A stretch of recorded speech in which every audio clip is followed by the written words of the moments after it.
Pemirsa, Kejaksaan Tinggi Sulawesi Tenggara tidak berani menahan Bupati Konawe Utara Aswad Sulaiman, tersangka kasus dugaan korupsi pembangunan kantor Bupati Konawe Utara setelah diperiksa 5 jam di kantor Kejati Sultra Rabu malam.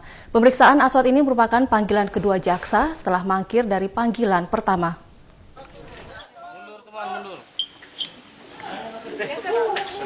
Setelah diperiksa selama 5 jam, Bupati Konawe Utara Aswad Sulaiman tersangka kasus dugaan korupsi pembangunan kantor Bupati Konawe Utara keluar dari ruang penyidik Aspitsus Kejati Sultra dikawal ketat sejumlah pria Rabu malam.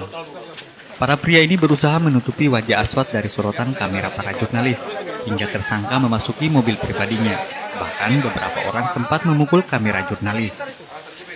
Pada pemeriksaan kali kedua ini, Kejaksaan Tinggi Sulawesi Tenggara tidak berani menahan Bupati Konawe Utara Aswad Sulaiman, tersangka kasus dugaan korupsi pembangunan kantor Bupati Konawe Utara.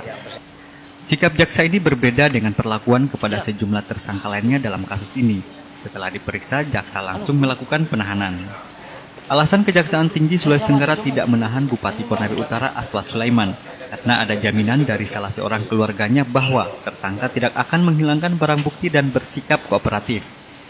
Menurut pertimbangan penyidik, ya kan, yang sesuai pertimbangan penyidik, yang bersangkutan tidak akan melarikan diri, tidak akan menghilangkan barang bukti dan perbuatannya, makanya penyidik berpendapat tidak perlu dilakukan penahanan. Bupati Konawe Utara Aswad Sulaiman mendatangi kantor Kejaksaan Tinggi Sultra untuk diperiksa Rabu sore, sekaligus mengembalikan uang kerugian negara akibat korupsi pembangunan kantor Bupati Konawe Utara tahun anggaran 2010-2011 sebesar 2,3 miliar rupiah. Sebelumnya Bupati Konawe Utara Aswad Sulaiman mangkir dari panggilan pertama jaksa pada 17 Februari lalu.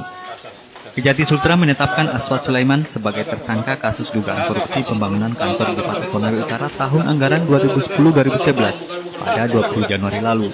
Saat ini jaksa juga telah menahan sejumlah tersangka dalam kasus ini. Dari Kendari, Februari Tameng memberitakan.